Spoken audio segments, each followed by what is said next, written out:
Hello दोस्तों, मैं कल्पित सर आपके लिए आज लेकर आया हूँ गुप्त वंश।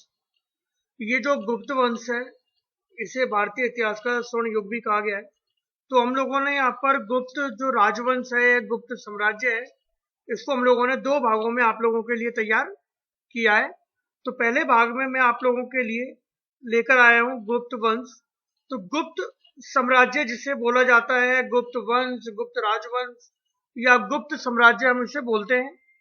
गुप्त साम्राज्य को भारतीय इतिहास का स्वर्ण युग कहा गया है और गुप्त साम्राज्य के जो संस्थापक थे वो श्री गुप्त थे। गुप्त काल इतिहास के प्रमुख स्रोतों के बारे में हम लोग आज थोड़ा बहुत पढ़ेंगे। साहित्यिक स्रोत, तो यहाँ कुछ साहित्यों की रचना हुई, महाकाव्य, स्मृतियां, इनके बारे में यहाँ कुछ दिया हुआ है। तो मैंने कुछ आपके लिए आपके एसएससी और एनटीपीसी इंडियन रेलवे के सिलेबस को ध्यान में रखकर मैंने आप लोगों के लिए ये गुप्त राजवंश के नोट्स तैयार किए हैं। तो आइए हम लोग आज स्टडी करते हैं गुप्त इतिहास के प्रमुख स्रोत। साहित्यिक स्रोत, नाटक, विशाखदत्त रचित देवी चंद्र गुप्तम एंड मुद्र राक्षस, शूद्रक रचित मृक्षकटिकम, कालिदास रचित मालविकाग्निमित्रम और अभिज्ञान शकुंतलम। महाकाव्य भी हुए कुछ, कालिदास रचित कुमार संभवम और रघुवंशम। स्मृतियां जो बहुत प्रसिद्ध हुई, बृहस्पति स्मृति और नारद स्मृति। कुछ प्राण भी हुए, वायु प्राण, स्मृति प्राण, विष्णु प्राण और ब्रह्म प्राण। जैन साहित्य, जिनसेन रचित हरिवंश प्राण जो है, ये सब गुप्त राजवंश की देन है। विदेशी साहित्य, स्वयान जो कि एक चीनी यात्री था, का को क्यों की, जो एक ग्रंथ बोल दीजिए, इसको एक किताब बोल दीजिए, इसमें इसने गुप्त राजवंश के बारे में बताया हुआ है। होन सांग का सी यू की, ये सब किताबें थी दोनों जो चीनी यात्रियों के द्वारा लिखी हुई है। गुप्त वंश के शासकों के बारे में अब हम लोग पढ़ेंगे। श्री गुप्त, गुप्त वंश का संस्थापक था। इत सिंह जो कि एक चीनी यात्री था, इसने गुप्त वंश के संस्थापक श्री गुप्त को चेली केतो नाम दिया और डॉक्टर केपी जायसवाल और स्मिथ ने लिच्छवियों के सामंत इसे नाम दिया। घटोत्कच, ये महाभारत वाला घटोत्कच नहीं है, ये घटोत्कच अलग है। श्री गुप्त का ये उत्तराधिकारी था। गुप्त लिच्छवी संबंध इसी के समय प्रारंभ हुए। चंद्रगुप्त प्रथम, गुप्त वंश का सबसे प्रतापी शासक, गुप्त संवत का संस्थापक, 319 से 20 ईसा पूर्व में या 319 से 20 ईसा पूर्व तक ये संस्थापक था। ये रहे। महाराजाधिराज की इन्हें उपाधि भी दी गई। लिच्छवी राजकुमारी कुमार देवी के साथ इन्होंने विवाह किया। लिच्छवी राज्य का समर्थन भी प्राप्त किया। अपने सिक्कों पर लिच्छवे अंकित कराने के साथ कुमार देवी की आकृति भी बनवाई। तो आपको पता होना चाहिए था कि कुमार देवी कौन है। कुमार देवी चंद्रगुप्त प्रथम की पत्नी थी। वो किस घराने से संबंध रखती थी? वो लिच्छवी राजघराने से संबंध रखती थी। या लिच्छवी राज्य का समर्थन भी उन्हें प्राप्त था कुमार देवी से कारण, या कुमार देवी से विवाह करने के बाद। अब आते हैं हम लोग समुद्रगुप्त। उत्तर भारत के 9 व दक्षिण भारत के 12 राज्यों पर इन्होंने विजय प्राप्त की। विंसेंट स्मिथ ने भारत का नेपोलियन भी इन्हें कहा। क्यों कहा? विजय यात्राओं की सफलता के आधार पर। प्रयाग प्रशस्ति हरिसेन द्वारा रचित समुद्रगुप्त के दरबार का कवि था। और प्रयाग प्रशस्ति क्या था? समुद्रगुप्त की उपलब्धियों का इसमें विवरण किया गया है। आर्यवर्त का प्रथम युद्ध समुद्रगुप्त और नागवंश के राजा अच्युत व नागसेन के मध्य लड़ा गया था। तो आपको ये पता होना चाहिए कि आर्यवर्त का प्रथम युद्ध किस किस के बीच में लड़ा गया था। समुद्रगुप्त के द्वारा आर्यवर्त में अपनाई गई नीति, और ये जो नीति अपनाई गई थी समुद्रगुप्त के द्वारा, ये उसके दूसरे अभियान में अपनाई गई थी जिसे नाम दिया गया था प्रसबोधरण। और प्रस्बोधरण का जो मतलब होता है दोस्तों, वो होता है बलपूर्वक जीतकर अपने राज्य में मिलाना। तो आपको पता होना चाहिए प्रस्बोधरण का मतलब बलपूर्वक जीतकर अपने राज्य में मिलाना प्रस्बोधरण कहलाता है। समुद्रगुप्त ने दक्षिण में ग्रहणा मोक्षानुग्रह की नीति का अनुसरण किया। अब ग्रहणा मोक्षानुग्रह को हम लोग तीन तरह से याद कर सकते हैं। इसको तीन तरह से इन द सेंस इसको हम लोग तीन भागों में विभक्त करके समझ सकते हैं कि इसका मतलब क्या है। ग्रहण शत्रु पर अधिकार की नीति, मोक्ष शत्रु को मुक्त करने की नीति, अनुग्रह राज्य लौटाकर उस पर दया की नीति। तो इनको पूरे तीन शब्दों को मिला के एक शब्द बनाया जिसे बोला जाता है ग्रहणा मोक्षानुग्रह की नीति। भारत के विशाल भूभाग को जीतकर अश्वमेध यज्ञ किया। अश्वमेध पराक्रम की उपाधि भी ली। अश्वमेध प्रकार के स्वर्ण सिक्के जारी करवाए। यह कुशल वीणा वादक था। इसने कुछ सिक्कों पर स्वयं को वीणा बजाते हुए भी दिखाया। यह अनेक प्रकार के विरुद्ध धारण किए थे। अप्रतिरत व्याघ्र पराक्रमांक विद्वानों ने इसे कवि राजा की भी उपाधि दी। समुद्रगुप्त को धर्म का प्राचीर भी कहा गया है।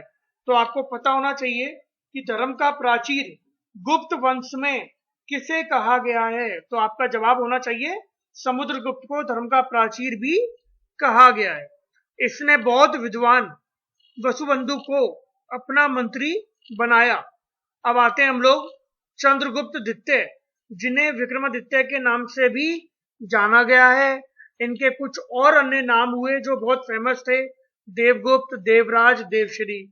चंद्रगुप्त ने शासक बनने के पश्चात उत्तरापथ व अवंती के राज्यों को समाप्त कर विक्रमादित्य की उपाधि धारण की। तो आपको पता होना चाहिए कि चंद्रगुप्त द्वितीय को जो विक्रमादित्य कहा जाता है, जो उपाधि दी गई है, वो किन राज्यों को समाप्त करने के बाद दी गई है? तो उत्तरापथ और अवंती के राज्यों को। इसके समय पाटलिपुत्र व उज्जैनी शिक्षा का एक प्रमुख केंद्र बन गए।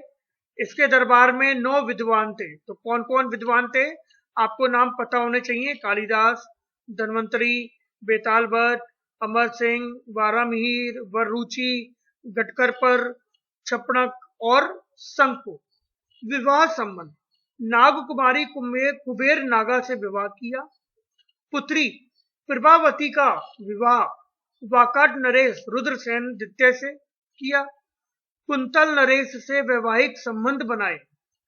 इनके अभिलेखों व मुद्राओं में इसे परम भागवत कहा गया है, परंतु यह अन्य धर्मों के प्रति भी सहिष्णु था। इसके समय चीनी यात्री त्वयान भारत आया। 319 से 414 ईसा पूर्व में भारत आया। स्थल मार्ग से आया और समुद्री मार्ग से वापस लौट गया। यात्रा वृत्तांत या यात्रा के दौरान जो भी घटित हुआ उसको उन्होंने फाकोकी नामक ग्रंथ बोल सकते हैं, आप इसको पुस्तक बोल सकते हैं, इसमें उन्होंने इसका उल्लेख किया। कुमार गुप्त प्रथम महेंद्रादित्य की उपाधि इन्होंने ग्रहण की। इसने श्री महेंद्र व अश्वमेघ महेंद्र की उपाधि भी धारण की। इसके समय नालंदा विश्वविद्यालय की स्थापना हुई, जो आगे चलकर बौद्ध धर्म व शिक्षा का केंद्र बन गया। सर्वप्रथम गुप्त मुद्रा पर गरुड़ के स्थान पर मयूर अंकित करवाया गया। मयूर मीन्स मोर। स्कंदगुप्त गुप्त वंश का अंतिम महान शासक था। इसके शासन संबंधित जानकारी जूनागढ़ अभिलेख, कहोब स्तंभ अभिलेख, व्यार स्तंभ लेख, इंदौर ताम्र तथा बिथरी अभिलेख में मिलती है या उनसे हमें मिलती है। राजा बनते ही हूण आक्रमण का सामना करना पड़ा। तो दोस्तों आपको पता होना चाहिए कि किसके राजा बनते ही हूण आक्रमण का सामना करना पड़ा। और हूण क्या होते हैं? मध्य एशिया की जाति है।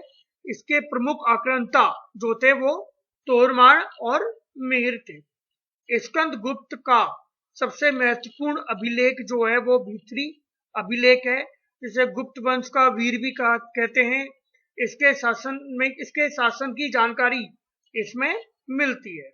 इसने पर्णदत्त के नेतृत्व में चक्रपालित द्वारा सुदर्शन झील की मरम्मत करवाई, जिसका निर्माण कब किया गया था?